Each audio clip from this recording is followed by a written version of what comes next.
to make a quick short announcement before I hand it over to Vikas ji. We have the part 2 of this webinar, retrospective prospective on Professor Meenakshi Jain's work on August 9th. So all those who have registered for today's session, they don't have to register again. They can click on the same URL to join the August 9th session. So I'm trying to share my screen. Just one second. Yeah, so this is the second part of the webinar. So the interlocutors for this webinar would be Shafali Vaidya, Abhinav Agarwal, Dr. Shwadesh Singh, and Hari Prasad N.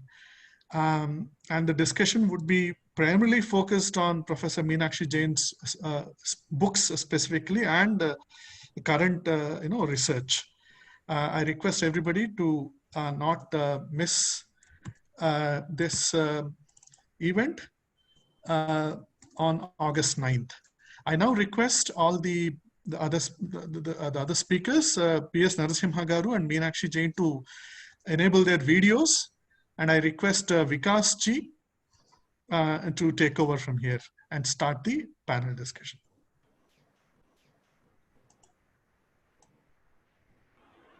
Thank you, Srinivas ji. After these three wonderful expositions by our three esteemed speakers, which have given us various perspectives, the historical perspective, the legal perspective, and what Ashok ji called beyond the brick and mortar kind of perspective. This issue, this conflict is so old, and the legal complications are also so much that it is obvious that we will have a lot of questions. In fact, we have around 130-40 questions. So covering all of them would be near impossible. We need another webinar to accommodate all the questions. There are certain questions which are in the nature of despair and lament. There are some questions which have not been asked very frequently, and one or two questions. In fact, I will add my questions in that regard. But there are some very popular questions, so we'll begin with those popular questions. The first question I would like to be addressed is by Meenakshi ji. A lot of people are interested in knowing the role of historians, our historians, in particular Irfan Habib and Romila Thapar. Others also have been mentioned, like R.S. Sharma and all. So I think in general, this is a question about the historian's role in muddying the waters. So can you please, because Meenakshi didn't have that much of time. I mean, within the time she tried to fit in all the historical perspective, but this is something in which a lot of people are interested. Madam. Yes, yes. Thank you for this question. I'm really glad that it has been asked because this was something that I wanted to discuss in detail. See the role of, are you able to hear me? Yes, ma'am, very much, very much. Okay. The role of the left historians impressed no court, neither the Allahabad High Court nor the Supreme Court. If you go through the proceedings of the Allahabad High Court, it has passed severe strictures on them. And the Supreme Court said to them that these are your opinions, not facts. Now, what exactly did the left historians do? Is the left historians decided on a strategy. That is the big historians, R.S. Sharma, Romila Thapar, Irfan Habib, and D.N. Jha. The big four, they will not themselves go to court. They will send their students. Their students means not 20-year-olds, but their students would also become professors by now. And they worked as a team. Their students were people who had done their PhDs under them and had subsequently flowered under the patronage of these big four. Now, I would like to first of all specify the role of Professor Irfan Habib, because there are other questions but this is something that your viewers should know. You know, in 1992, when the Babri Masjid was demolished, a big inscription fell from the walls of that masjid. That inscription was 5 feet by 2 feet. So you can imagine what a big inscription it was. It was in perfect condition because it had been embedded between 2 walls. But when it fell, it broke into 2. But that did not make it difficult to decipher that inscription. Since that inscription fell from the walls of that masjid, in view of the entire huge public that was there, it was clinching evidence that Babri Masjid was built on the site of a temple. So we would think that the left historians had now to accept defeat. No, they did not. And this is why I want to emphasize. Professor Irfan Habib, soon after the discovery of that inscription, said that this inscription has been planted there. So we asked, who has planted it? And it's an inscription which is 5 feet by 2 feet. It's not a small handkerchief that you can put in your pocket and place over there in view of the media of the entire world. So he said, and we said, where was it? Where was it before? So he said, actually, it was stolen. It was in a private collection. So please name the person who had this inscription. You are saying it was in a private collection. Please tell us the name of that private collector. And did he display it in his house? A 5 feet by 2 feet inscription is not something that he could hide in his basement. So then when he was confronted with these questions, he changed his strategy and he said, no, it was not in a private collection. I have come to know that it was stolen from Lucknow Museum.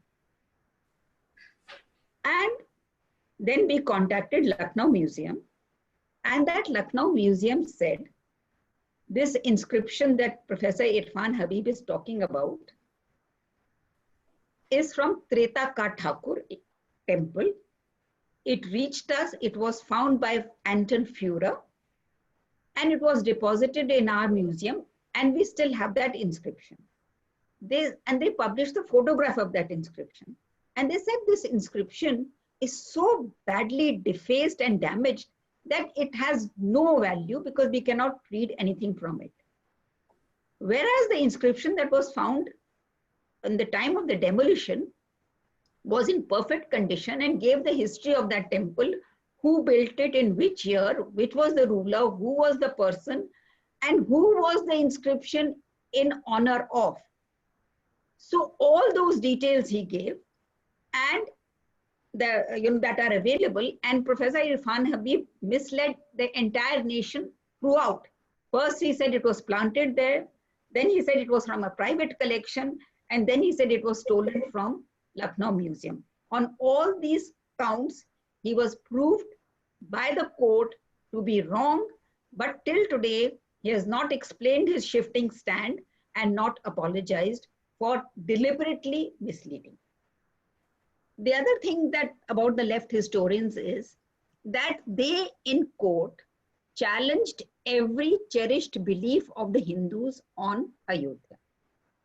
First of all, they said Ram worship is an 18th, 19th century phenomenon, which is totally wrong because we know about the popularity of Valmiki Ramayana. We know that every region of India produced its own version of the Ramayana in its local language.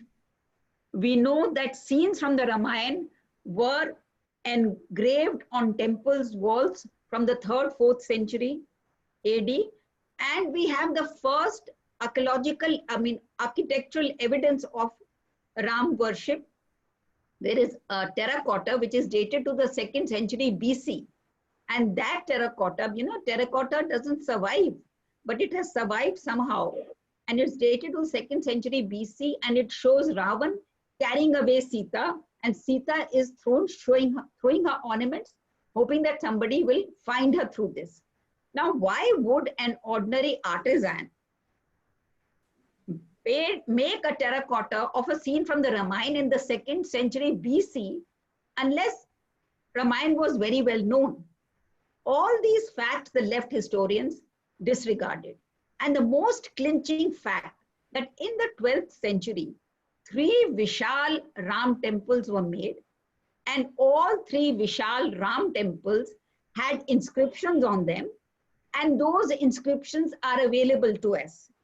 2 of those temples were built in Madhya Pradesh. The inscriptions dating those temples and the ruler who built them are still there on the temple walls. And the third was the temple at Ayodhya. So inscriptional evidence of 3 important temples of Ram in the 12th century are there. And the left historians are saying that it is Ram worship is an 18th, 19th century phenomena.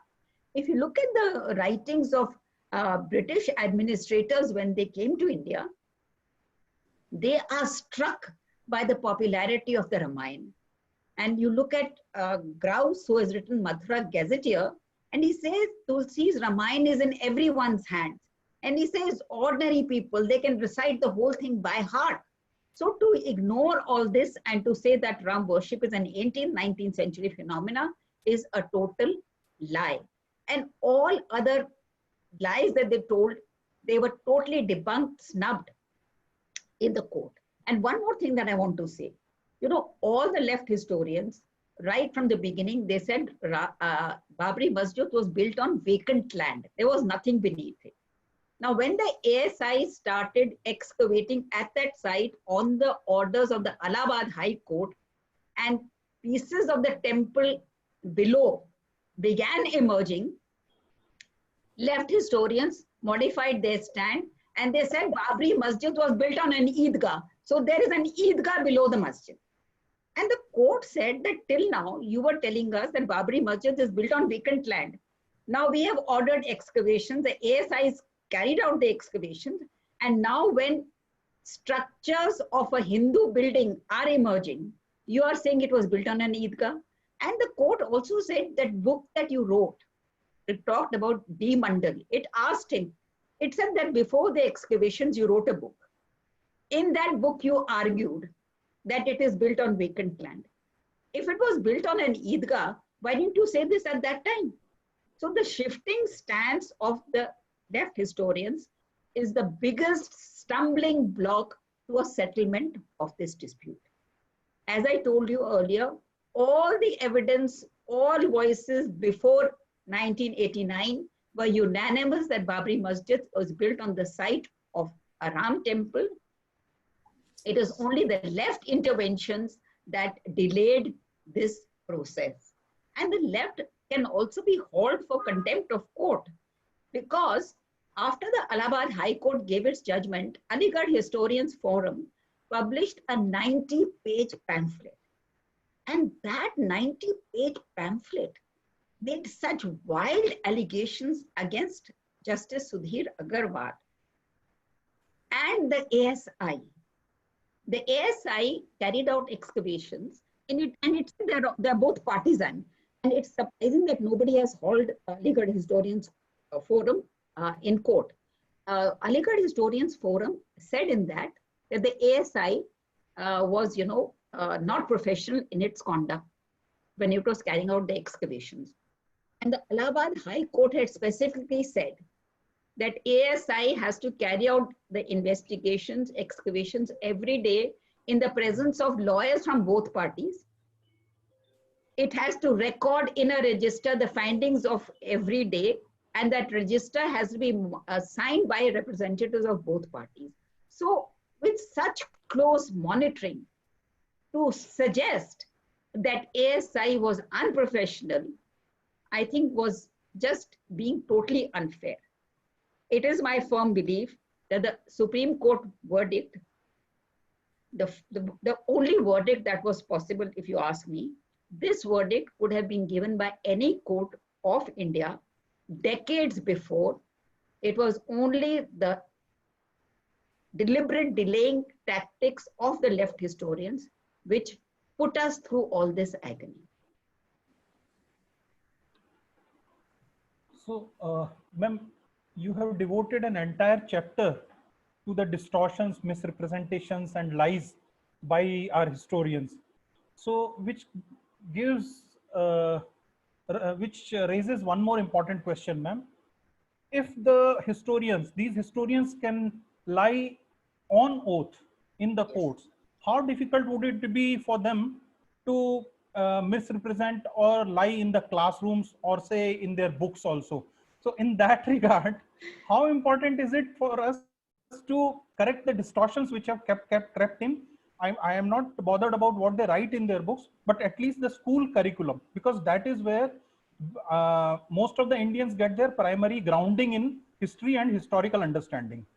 You see, this was also a very carefully thought out strategy, that we will erase any other version of history. Only what we profess and propagate will be disseminated. And they knew very well that majority of the students don't study history after leaving school. So they were determined to capture the students when they were young. So from the class 6 textbook to the 11th or 12th standard textbook, every book was written only by a leading left historian. I do not know of any country in the world where a professor of eminence will write a textbook for class 6th. Why? Because they didn't want the child to be exposed to any other view of history. And if I can just give one example of how they distorted history, the Medieval India textbook, which was written by Professor Satish Chandra, it had to discuss the execution of Guru Arjan by Jahangir. Now, Jahangir was very clear about what he was doing, and he wrote it in his autobiography. Unfortunately for left historians, he wrote in his autobiography that I decided that, this Guru, I have to close his shop, and I ordered for him to be eliminated. And he's given it very clearly. Now, Satish Chandra did not want students to know that Jahangir has ordered the execution of Guru Arjan. So what did he write? He wrote, after the death of Guru Arjan by Jahangir. I mean, after the death of Guru Arjan by Jahangir, a student who has not studied history before, will he understand from this that death means execution? So this is the extent to which they went to distort. And I just want to give you one more example because there are queries for other speakers also. In the present book of history for class 7th, which has been in circulation for 2 terms of UPA, that is 10 years, 5 years of NDA 1 and the 6th year NDA 2, that is for 16 years it is being taught. In the class 7th textbook, they have done away with chronology. So when you do away with chronology, you don't realize who is from here and who has come from outside. You're not taught about the Arab and Turkish invasions. And what is absolutely shocking is that Mahmud Ghaznavi is introduced in the same paragraph as the great Chola ruler, Rajendra Chola. So a student who has not studied history before, he will think that Rajendra Chola and Mahmud Ghaznavi were both rulers. So this is the level to which they have gone to this. So, you can have a different point of view, but their objective is to distort and deny Indian history. That is my objection. Thank you very much, ma'am. I would request you to stay with us for a little more time. We have questions. There is one question regarding which I would like Narasimha sir to answer. Sir, there are a lot of people asking as to what repercussions does the Ayodhya judgment have on Kashi and Vishwanath. So as we understand now, there is a Places of Worship Act, and many people have asked about it, about the legality of it. Sir, my question was that there is an arbitrary date, 15th of August 1947 set for it. So, I mean, howsoever momentous that date might be, but can the courts, can the judiciary tell people, the believers, to recalibrate their faith according to a particular date? I mean, Hindus should have one kind of faith in their gods in Ayodhya or Kashi before 1947, and they should then after 1947 they should have a different kind of a faith. So what would be your take on this Places of Worship Act? What is its legality, and whether we should challenge, I mean, this is not a legal case but a moral case also, whether the Hindus should challenge their sites, the occupation of the sites in Kashi and Vishwanath. Sir, over to you, sir. Yeah, to be short, the decision about the cutoff date and other thing is actually legislative in nature. And now the act having been upheld by the court, it hasn't done anything. Nobody actually challenged the validity of the act in the Supreme Court. High Court has made some observations on that and kept it a bit open-ended. But Supreme Court has elevated it and then said that that act, it gave its stamp. But then really speaking, the correctness of it is not directly challenged in any court of law. So I believe now recently some petitions have been filed over a period of time. Now the validity of the act will now be seen by the Supreme Court if it is challenged in two perspectives. One is, has it actually been upheld by the Supreme Court when it referred to it in the Ayodhya judgment? Is it a case where the judgment, the statute arose directly in a challenge, or it is a affirmation of it passingly in the Ayodhya judgment? And secondly, even otherwise also, the validity of a statute can be challenged on many grounds, which are constitutional grounds which could be done when there is a right of access and right of worship, and that could be established even on the principles which Ayodhya judgment itself lays down at many places. So then the court will look into it. And it is for the court to take a call on that. So it is open-ended. And based on that only, the Hindus can approach courts for Kashi and Vishwanath also, sir. Based on that interpretation. Sir, there are a lot of questions for you, but I believe you are in a hurry. So there is one question which a lot of people have been asking, sir. They want to understand first of all, the meaning of adverse possession and the claims of proprietorship as in the judicial parlance. And why is it difficult for the courts to, accept the Hindu traditions? This is a question asked by a lot of people, because we have seen that even the British jurisprudence, they regarded the Hindu traditions, Hindu scriptures, they gave certain kind of legality. There are a lot of cases pre-1947 also. Why is it so difficult for us now, for us to tell our courts and convince them of this aspect, the Hindu tradition and Hindu rights and Hindu scriptures aspects, sir? See, your question is relating to Article 25 and 26 of the Constitution. Right. Those are the two constitutional provisions on the basis of which a right of religion is exercised by anybody.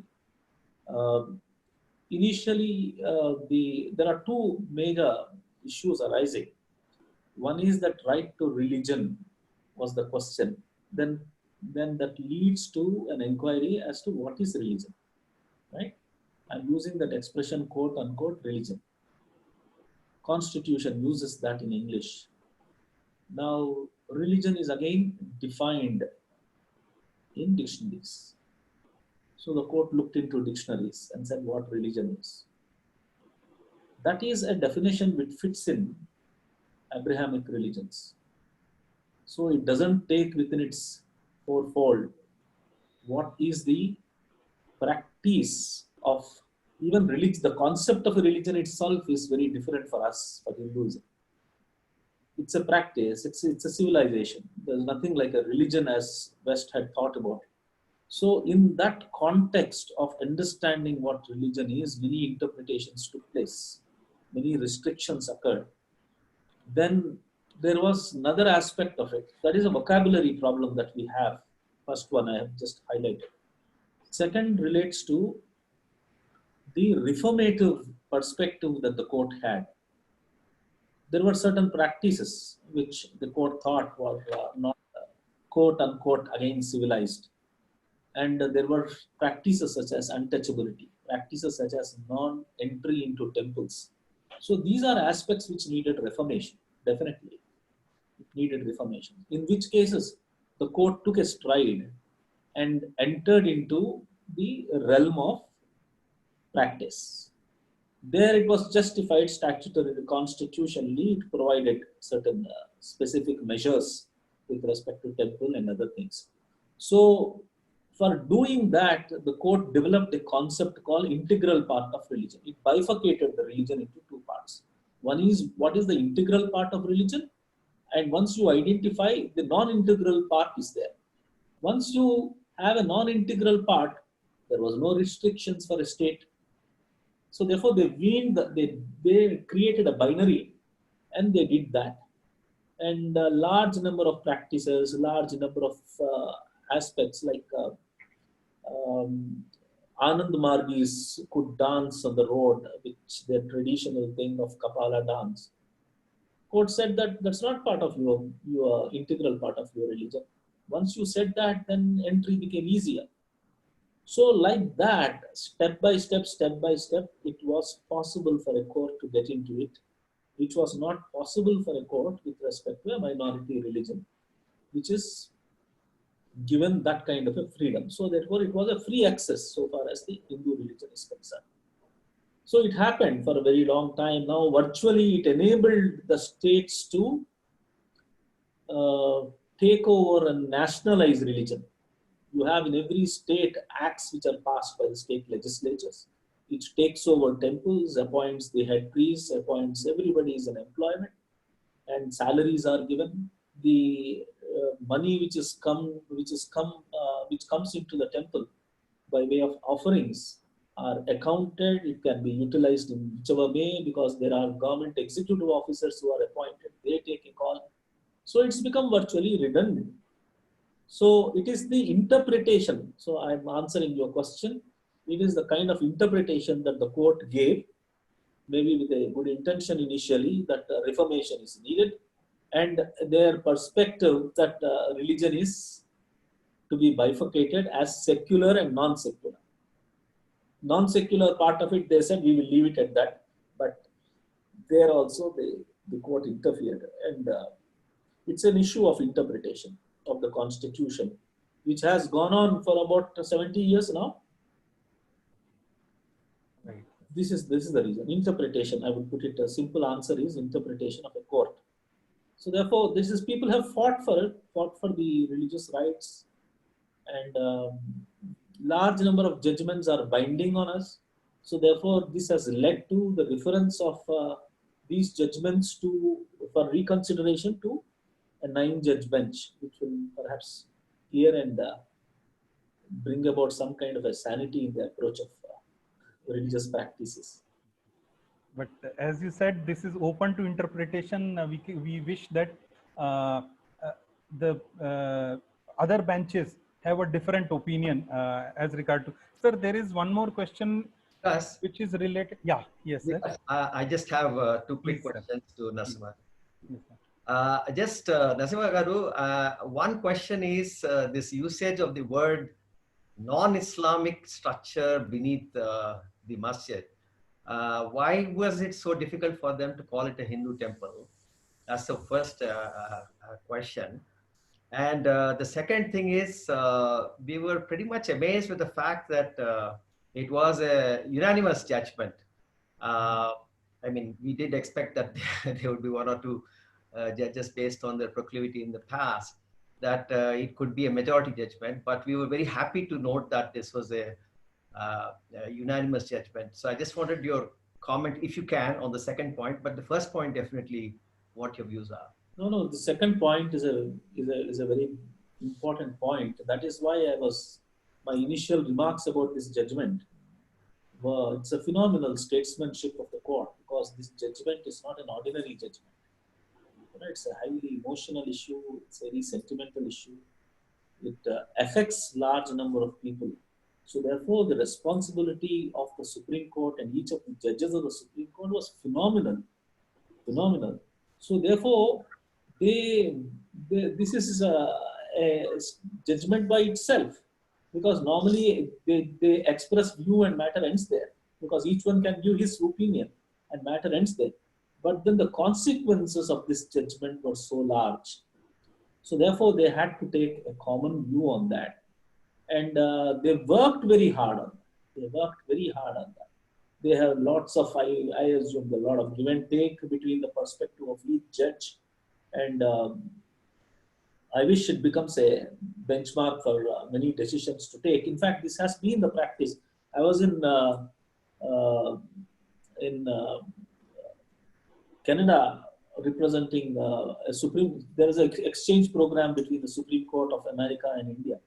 So in a conference, the Chief Justice of the Canadian Supreme Court has said that much of their time goes away in crafting a reconciled judgment, it seems. So most of the Supreme Court judges of Canadian Supreme Court sit down after the hearing is over and they discuss amongst themselves and then arrive at a judgment which is acceptable to all, which accommodates the plurality of views. So therefore, this is one of those. There were, when the matter was being heard, we know for every view there were as many as 5 perspectives of 5 judges. But then they all sat together and then worked on it.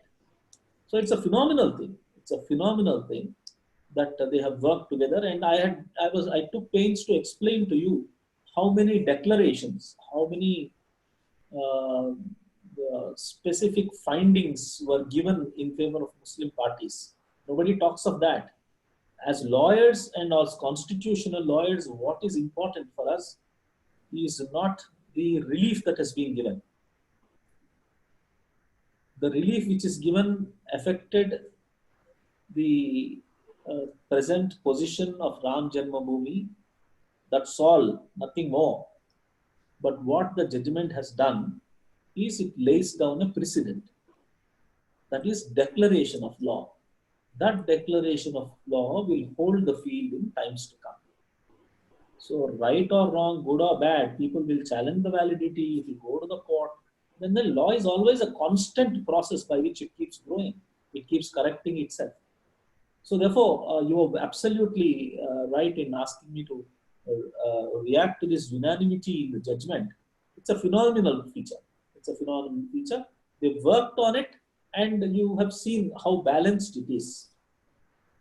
And on the question of non-Islamic structure, ASI report stopped short of definitely saying that there was a Ram Janmabhoomi underneath. Nobody can say, no archaeologist can ever say that there was a temple. But then court stopped at that. The conclusions are obvious because there was something called the Panugut, that is in a Shiva temple, the Krapala or something they called it. Pranal. Pranal. Yes, that's right. I forgot that. That was discovered. So therefore, there was no doubt about this fact. But then, you know, what happens is that in every inquiry into any fact, the contesting parties throw doubts. For everything, you will say, okay, it is not merely Hindu structures. Buddhism was there prevalent for a very long time. Jainism was there. There could be Jain temple. There could be Hindu temple. So you keep throwing doubts on everything and anything, which is what the modern modern thinking is all about.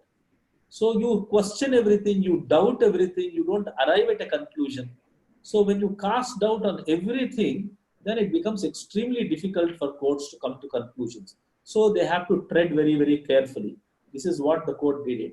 They tread very, very carefully, and to the extent possible, they have gone on and then gave a clear finding that for our purposes, it is to be seen whether it is an Islamic structure or not. As long as it is not Islamic structure, it does not grant any credibility to the mosque there. So they gave that finding that far and no further, and then left it for other things to be concluded by the court on the basis of other evidence available. So it's only a piece of evidence. That's One small personal question. Did you sleep on the night of the judgment? no, sir. As professional lawyers, it makes no difference. we all, So much. we all, we all argued, but then it's a, the beautiful experience because we worked on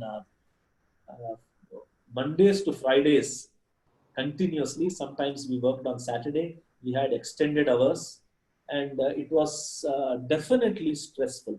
It was definitely stressful during the court proceedings.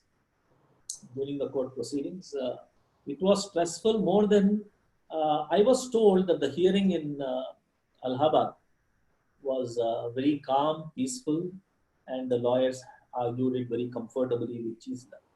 But here in Supreme Court, again, as I told you, as Meenakshi ji was laboring to tell us the role of left intellectuals who take over virtually and complete control over such matters. And I don't know how much our friends, Muslim friends had. They take over and it becomes a completely different cup of tea. It's an intellectual war. So it was not an easy job. But then we kept our cool, I should say. We kept our cool. We didn't lose it. Thank you. Vikas, Sir, before Narasimhaji leaves, Mr. Anshu Tandon, he himself is a great scholar from Lucknow. He wants to know how to access your 2 books. He's interested in your 2 books. So can you please name the books and the publishers, please? The Mahabharata is published by Bharati Vidya Bhavan. So any of the Bharati Vidya Bhavan shops will get it. Okay. And, ask him to, you can send his number. Yeah, sir. Yeah, sir. I will do So that. that somehow he can take my number. Yeah, sir. Mr. Harikuran or Srinivas will have it. I will see that the book reaches him. Okay, sir. And the other one, sir, there are 2 books, no? One is on The Mahabharata. other one, Mahabharata is available in the Bharati Vidya Bhavan. Okay, sir. Okay. The other one I can send it to him. Okay, sir. So thank you so much, sir. I have some questions for Meenakshi ji, but before that, I would like to come to Ashok, sir. Sir, with your I have a sure, I have sir, sure, sir. to attend. Sure, sir. Sure, sir. So, Thank you. आपका आज्ञा हो तो. Meenakshi ma'am, thanks a lot. Thank you. It was really nice meeting you. I enjoyed both your speeches very much. Benefited. Thank you very much, sir. Thanks, Srinivas. We hope to conduct more such sessions with you in future. Sure. Thank you very much for your time. And we'll, thank you. So, I'm next turning to Ashok, sir. Sir, After that, after that we can end. Okay. No, one question is there, ma'am. I'll come to that immediately after Ashok sir's thing. So I don't think Ashok sir will take a long time in answering that. It is a yes or no kind of question. Sir, one thing which emerged very clearly from Narasimha sir's exposition is that even the courts admit that the fate of Ram Janmabhoomi would have been very different if it was still under the adverse possession, or so to say, the structure was still there on the site. This we came to know there. In a way, we are not discussing the criminality or the non-criminality of the issue. In a way, it is a validation of the activism which took place over there. So how does it take? I mean, when we say about Kashi and Mathura, does it come to that stage and only then the courts will come in and intervene? And what is the course for VHP kind of activism with regard to Kashi and Mathura? Okay, first of all, I think on the Sri Ram Janmabhoomi itself, as you know, one we have to understand it is an andolan, it's a movement. I think, and not just bricks and mortar. The ethos of that movement, I think the ethos of that movement has been very well, I think, explained by Vidyadhar Naipaul in his interview in Times of India in July 1993. That he gave quite an extensive interview, and I personally found it that he went right to the heart of the ethos. I don't think that anybody anywhere could have explained it in a more lucid manner than the way that he has done. And subsequently, Kameshwar Chaupal, who laid the first foundation the foundation brick on November 9th, 1989, and who's also now the trustee of the Sri Ram Janmabhoomi Tirtha Kshetra Trust. He gave 2 interviews, one just before the judgment end of November 9, 2019, and one immediately after that. There also he went into the ethos of the movement. So that's why we have to say that it has gone beyond bricks and mortar. At the same time, I would also say, I think both the presentations of Meenakshi ji and Narasimha ji, really went also beyond the bricks and mortar. They went into so much particular things, to just not listen. They went into the civilizational aspects of the movement. And I'm very happy to see that in Narasimha ji's presentation, that all these issues were placed before the court. And all those particular issues placed before the court, and the basis of which, the court gave judgment. And as he himself has said in this question and answer, I think just before he had to leave, there are certain aspects of jurisprudence, that have been set up in this particular in this judgment. He also mentioned that there's a this 9-judge bench that is looking at certain of the constitutional aspects of this, and laws have to be dynamic. At one time, like saying many years ago, if you look at election, the eligibility of the voter issue was very restricted. It had to be depend upon your education, on your income, and various aspects. Today, we have a universal franchise. One time, the voting was about 21. Today, now they say it's about 18. So these laws are to be changed, and have to be have to be rectified. That Places of Worship Act at a particular time had to, maybe the government then felt necessity to put it in place. But then nothing like something to say cast in stone, because for us, the Ram Janmabhoomi, Krishna Janmabhoomi, and Kashi Vishwanath are not just temples, are not just a structure that exists. What it represents. As I said, I gave that example of the Stalin statue in Prague. I gave the example of the in Russian Orthodox Church in Warsaw. And you can see so many other particular places that have been like saying when people have become free and they have had the opportunity now then to come and exercise their own right on those, the civilizational right. These are not just a question of legality. These are not a question only of historicity. It's also a question of civilization right, the faith that is there. And I think many of these aspects, Narasimha Rao ji has explained so nicely. As you rightly say, I think Srinivas said that he did not make it into bland legal presentation. He went beyond the legality of it. So we now need to sit at it. Also, more importantly, like saying, I think everybody, particularly I think those who are opposed to the civilizational heritage, of our of our country, that is the Hindu civilization heritage. Particularly those people have also got to recognize, what is the particular significance of all the particular places. It's historical, whether you talk about history, the way history was taught, like about Shivaji, was considered when I was studying in a school in the late 50s. Shivaji was said to be a mountain rat.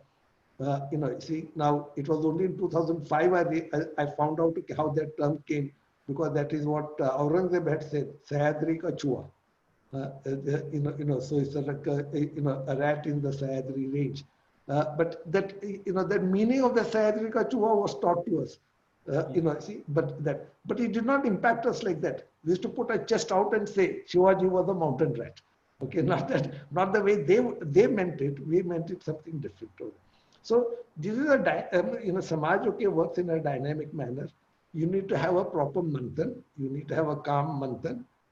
I'm happy also to Narasimha ji, when he said that despite the provocation, from the leftists during the court hearings, the Hindu lawyers, took up the issue very calmly, and I can, as from Vishwa Hindu Parishad, knowing, what was the, how the other particular lawyers also, okay, like performed, I can attest to that fact that they did take up the case very calmly, very nicely, and in the way it should be done, in the true spirit of a Hindu Mandan. Ma'am, coming to you, Meenakshi ma'am, there are 2-3 questions which are not, I mean, they are one line kind of answers they will require. So first of all, Sahana Singh ji, author Sahana Singh, she's asking, is there any record of a masjid being destroyed by Hindus in history? See, Shivaji, he fought a very bitter battle against Aurangzeb and the Mughals. Yes. And there is no record of him ever touching a masjid. Okay. And then, ma'am, there is a question by Vipul Bansal. Whether there existed any temple before the one built by Vikramaditya? Is there any historical record of it? Where? In Ayodhya, ma'am. Ayodhya, ma'am. See, The oldest, okay. The Gupta, see, there is a Gupta period temple which is supposed to have been there. yes, but what I just want to say that the ASI excavations Yes. showed that that site was occupied from the 2nd millennium BC. Right. Right. Well before that. Okay. And then, ma'am, there is a question which needs a little greater elaboration. Many people have asked about the Buddhist claim on the site, Ayodhya. No. So this is a very important question. Yes. All the holy cities of India, you will find Jain, Buddhist, and Hindu structures existing alongside. At Ajanta, Ellora, this at Khajuraho, you will find Hindu and Jain temples. This myth that a city would have temples only of either Hindus or Buddhists or Jains is incorrect, because these sites were revered sites of all people. Buddha is also associated with Ayodhya. He is not associated with that particular site in Ayodhya. Right. Jain Tirthankars were born in Ayodhya. Ayodhya is important for Jains, but that particular site is the Janam Bhumi. No Buddhist is saying that that is a Buddhist site. And the excavations of the ASI did not reveal any Buddhist artifact from there at all. Okay. The Buddhist stupas and all have been referred to by Chinese travelers who came there. The Jains themselves have recorded the sanctity of Ayodhya. Ayodhya was a big city. We're talking about that particular site. That particular site was sacred to Ram. And this is a part of a deliberate attempt, to divide the wide Hindu family. That this was a Jain site, this was a... Khajuraho has Jain temples and Hindu temples in that same complex. The Jains were ministers of the Hindu kings of Khajuraho. There was no conflict. At Ajanta, Ellora, you'll find Hindu, Buddhist, Jain structures alongside. Can I just add one more thing? If you look at in Delhi itself, the Quwat-ul Islam, the placard, okay, that it says that this has been made, okay, from the remains of 27 Hindu and Jain temples. Absolutely. So the Quwat-ul Islam, which is called Might of Islam, that complex itself, okay, had both Hindu and Jain temples and 27 in numbers. Yes. So it has to be a very large particular site. This is a very important point you have made, ma'am. There are no layers as such, like one period and then there is a subjugation of one short. Yeah. So, and even now we see, there is in Dharmasthala, Karnataka, the same family manages both the temples, the Jain temples, and this has been a tradition with us. Yes. So I think we are already. So I will hand it back to Srinivas Garu. Srinivas ji. Yes. Yeah, I mean, the number of questions have actually increased from the time you started. So I'm sure there are follow-up questions to follow-up questions, and this can go on. But thank you very much, Vikas ji. And sir, the way you answered his very loaded question. You definitely avoided it. Ashok ji, the way he answered, it shows, for the future generations how to handle these sort of things. Yeah, I was very impressed, sir. And Thank you very much, ma'am. I think Thank you. you have in a short time very brilliantly, demonstrated how one should actually present evidence. So not just actually do the research, but actually present evidence Thank to you. conclusively argue for something, so Thank that there's no further doubt of any sort, that is left Yeah. in one's mind. Thank you. So we are really lucky to have you, Sri Narasimha ji and Sri Ashok Chogle ji, with us today. Just 2 to 3 days away from the great event, and Vikas ji was telling me that how his family, starting today until the 5th, they're going to be doing an Akhanda Ramayana Parayanam. Yeah, and I'm sure that's going to happen throughout the country. And I am very fortunate, for actually conducting this event on this great day.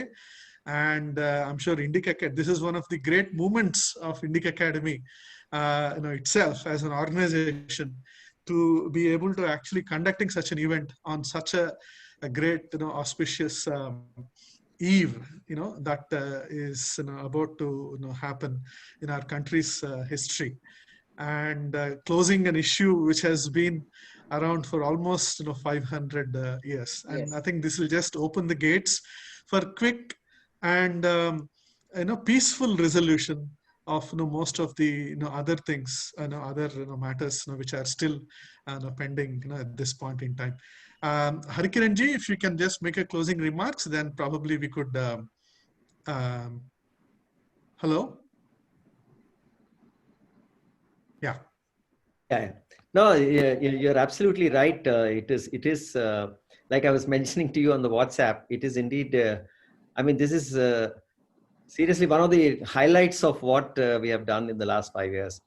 And I do recall 3 years back when we had that session with Meenakshi ji on Flight of Deities, where all of us were in tears. And this event also is fairly overwhelming. And I'm sure a lot of us had moist eyes when she was presenting. So thank you very much, Meenakshi ji. It was Thank you. Thank you for inviting me. Thank you for inviting me. Thank you, Ashok ji. Thank you very much. Yeah. And I'd like to again, please, remind all our viewers that we have the part 2 of the webinar on August 9th, 9:30 to 12:30. The interlocutors would be Shafali Vaidya, Abhinav Agarwal, Dr. Swadesh Singh, and Hari Prasad. And this would be a discussion on all the books of Meenakshi Jain ji, and also her current research and upcoming publications. So once again, I thank everybody for being here with us today. And just one second. We look forward to your presence in our upcoming future such events. Thank you very much, and Jai Shri Ram. Jai Shri Jai Ram. Shri Ram. Jai Shri Ram. Jai Thank Shri you so much. Jai Shri Ram. Ram. Jai Shri Ram. Jai Shri Ram. Jai Shri Ram.